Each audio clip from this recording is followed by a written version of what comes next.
আবার পুনরায় জাতীয় ঐক্য প্রতিষ্ঠা হবে, নতুন বিপ্লবের জাগরণ তৈরি করে আরেকটি বিপ্লব সংগঠিত করে নব্বই স্বৈরাচারের পতন ঘটানো হবে। 36 দিনব্যাপী কর্মসূচি ঘোষণার উদ্বোধনী দিবসে আজকের এই সংক্ষিপ্ত আলোচনা সভায় সম্মানিত প্রধান অতিথি জামায়াত ইসলামের সেক্রেটারি জেনারেল, সাবেক জাতীয় সংসদ সদস্য, গণমানুষের নেতা উপস্থিত কেন্দ্রীয় নেতৃবৃন্দ, সাংবাদিক বন্ধুগণ, সংগ্রামী দেশবাসী, আজকে যে দিবস, যে মাস আমরা আজকে স্মরণ করে কর্মসূচি ঘোষণার উদ্দেশ্যে মিলিত হয়েছি, সেই আন্দোলন সংগ্রামে যারা জীবন দিয়েছে, আহত পঙ্গু হয়েছে, সবাইকে আমি শ্রদ্ধার সাথে স্মরণ করছি। আজকের এই দিবসে দোয়া থাকবে তাদের জন্য, যার যার অবদান আল্লাহ যেন কবুল করেন, উত্তম যাজা দান করেন। সেই সাথে আজকের এই দিবসে আমরা একটি নবজাগরণ নিয়ে বাংলাদেশে আগামী দিনের পথ চলা শুরু করার অঙ্গীকারবদ্ধ হতে চাই। জুলাইয়ে যে আন্দোলন হয়েছিল, সে আন্দোলনের একটি পিছনের ইতিহাস আছে। দীর্ঘ সংগ্রাম আন্দোলন কেন হয়েছে? বাংলাদেশ স্বাধীন হওয়ার পর এই দেশটিতে জনগণের সরকার কখনো কায়েম ছিল না,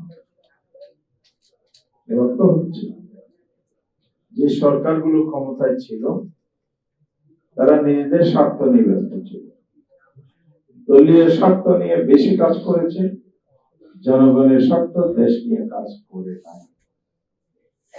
জনগণের মধ্যে স্বাধীন বাংলাদেশের যে প্রত্যাশা ছিল সেটা তারা পূরণ করতে ব্যর্থ হয়েছিল। মানুষ যে স্বপ্ন দেখেছিল বাংলাদেশ নিয়ে, সে স্বপ্ন পূরণ না হওয়ায় বারবার রাজপথে এসেছে, আন্দোলন করেছে, সংগ্রাম করেছে, সরকার অন্যায়ের প্রতিবাদ করেছে, প্রতিরোধ গড়ে তুলেছে। সেই আন্দোলনের ধারাবাহিকতার একটি গুরুত্বপূর্ণ অধ্যায় হচ্ছে জুলাই আন্দোলন। জুলাই আন্দোলনের প্রতিটি দিন, প্রতিটি ধাপ বাংলাদেশের রাজনীতির ইতিহাসে মাইল ফলক। আর 5ই আগস্টের অভ্যুত্থান হচ্ছে অবিসংবাদিত মাইল ফলক। সেই হিসাবে আমাদের কাছে চিহ্নিত হয়ে আছে, স্বর্ণাক্ষরে যা লিখিত থাকবে। আজকে আমরা লক্ষ্য করছি, যারা মনে বলে গণতন্ত্র, মুখে বলে গণতন্ত্র, মুখে বলে ফেসিবাদের বিরুদ্ধে, মুখে বলে দেশ গড়ার জনগণের স্বার্থ নিয়ে রাজনীতি, তারা আবার স্বৈরাচার, ফেসিবাদ, আধিপত্যবাদের সাথে গোপন আঘাত করে দেশ পরিচালনা করতে চায়। এদেশের জনগণ সজাগ আছে, সতর্ক আছে। জুলাইয়ের যে প্রতিবাদী চেতনা, সেই প্রতিবাদী চেতনা জাগরণ থাকবে যুগ যুগ ধরে, এটাকে কেউ মুছতে পারবে না ইনশাআল্লাহ।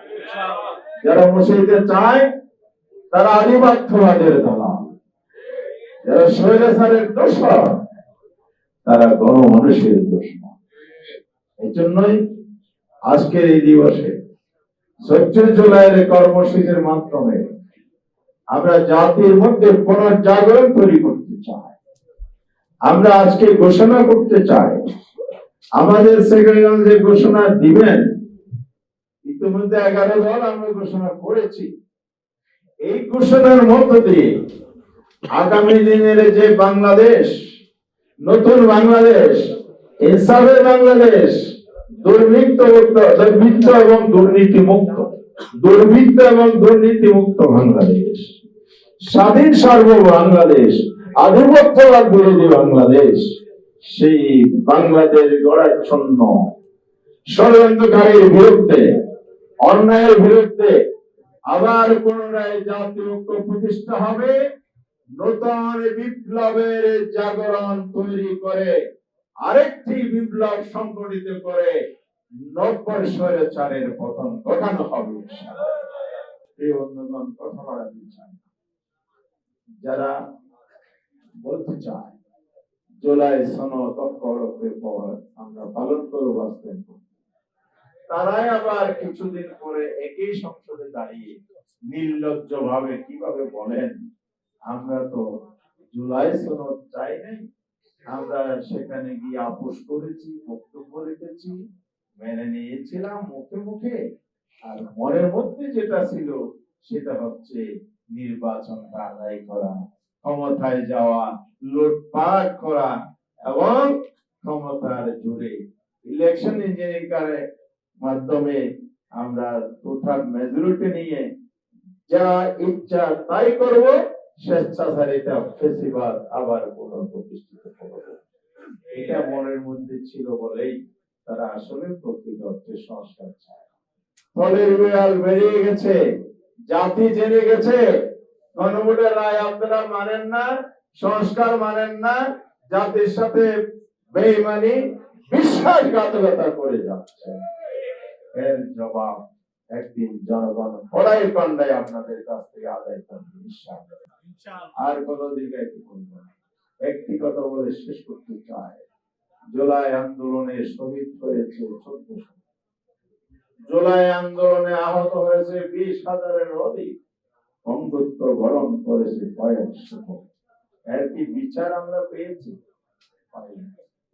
বিচার কাজ অন্তর্বর্তীকালীন সরকার শুরু করেছিল এবং সর্বসাকল্যে 7টি মামলার মাত্র তদন্ত হয়েছে, তাও অন্তত কিঞ্চিত অগ্রগতি ছিল।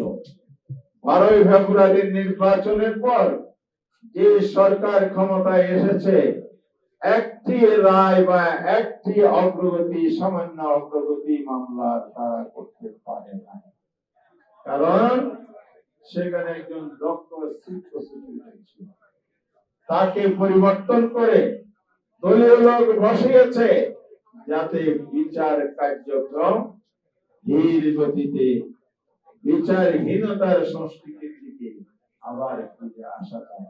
কারণ কি জানেন? ওই যে হ্যান্ডশেক হয়েছিল 10ই ফেব্রুয়ারি, আপনারা মনে হয় মিডিয়ার মাধ্যমে আমরা যা জেনেছি আপনারাও জেনেছেন, 12 নির্বাচনের জন্য ফ্যাসিবাদের সাথে বর্তমান ক্ষমতাসীন দলের একটা হ্যান্ডশেক প্রোগ্রাম হয়েছে, যেটা স্বৈরাচারী পলাতক হাসিনার অডিও প্রকাশের মাধ্যমে প্রুফ হয়েছে। রেজওয়ানা হাসানও প্রকাশ করে দিয়েছে, আরো অনেক ভাবে তাদেরকে প্রতিমন্ত্রীও সংসদে বলেছেন, কি নাম না, শাহেদ আলম। এত রাজশাহী ডকুমেন্ট থাকার পরও এটা বিনয় করার সুযোগ নাই। একটি আঘাত তাদের মধ্যে হয়েছিল, বোঝাপড়া হয়েছিল, গণহত্যার বিচার তারা করবেন না, শেখ হাসিনাকে ফিরিয়ে আনবেন, বিচার না হলে তাহলে সেটা রাস্তা উন্মুক্ত হবে। এই জন্য শেখ হাসিনা গত কয়েকদিন আগে বলে দিয়েছেন একটা মিডিয়াতে, আমি অতি সত্বর বাংলাদেশে আসবো।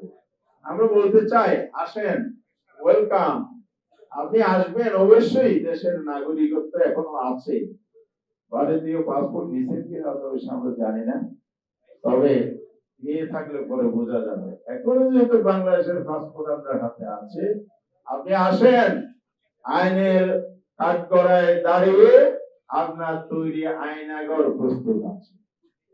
সুতরাং রাজনীতিতে পুনর্বাসিত হওয়ার যে অলিক স্বপ্ন বাংলার জনগণ সেটা বাস্তব হতে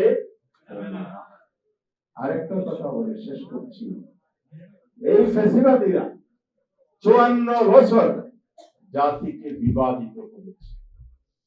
আমরা ঐক্যবদ্ধ বাংলাদেশ চাই, আমরা একটা আগামীর বাংলাদেশ চাই, সুন্দর বাংলাদেশ চাই, জাতির প্রত্যাশার বাংলাদেশ চাই। বিভাজনের রাজনীতির কারণে সেটা হয়। আবার এই সরকার নেপথ্য থেকে বিভিন্ন ভাবে বিভাজনের রাজনীতি শুরু করেছে। গতকাল পত্রিকায় দেখেছি বিএনপির মহাসচিব বলেছেন স্বাধীনতা বিরোধিতার জন্য কি বলেছে, ক্ষমা চাই। আমরা স্পষ্ট বলতে চাই, ফ্যাসিবাদীরা যে সুরে কথা বলছেন সেটা বাংলাদেশের জনগণ জুলাই আন্দোলনে রিজেক্ট করে দিয়েছে। জুলাই আন্দোলনকারীরা বলেছেন তুমি কে আমি কে, সুতরাং এটার কবরচিত হয়ে গেছে। পুরানো কাসন্দির ঘেটে লাভ হবে না, আয়নায় নিজের চেহারা দেখুন।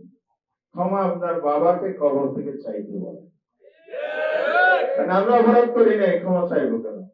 আপনার বাবা অপরাধী, এই অভিযোগ আছে। সুতরাং কথা সতর্কভাবে বলা হচ্ছে। আমরা স্পষ্ট বলতে চাই, যাতে আজ ঐক্যবদ্ধ, বিভাজনের রাজনীতি কবর রচিত, আগামীর বাংলাদেশ হবে ঐক্যবদ্ধ। সেই পথে আমরা সবাই চলতে চাই। আবার জুলাই আন্দোলনের মাধ্যমে পুনরায় আমরা ঐক্যবদ্ধ হব। আমাদের সেক্রেটারি যে কর্মসূচি দেবেন সেটা আপনাদের মাধ্যমে প্রচার হবে জাতির কাছে। আমরা সবাই মিলে সব দলের ফ্যাসিবাদ বিরোধী ঐক্য যে আছে সে ঐক্যবদ্ধ বাংলাদেশ গড়ার এই চেতনা পুনর্জাগরণ করে আবার দ্বিতীয় আন্দোলন, দ্বিতীয় বিপ্লব, দ্বিতীয় অভ্যুত্থান করব, যদি এই সরকার ফ্যাসিবাদী নীতি পরিহার না করে এবং জাতীয় ঐক্যের পথে ফিরে না আসে। সবাইকে change tv.press এক ফোঁটা হলুদ নেই।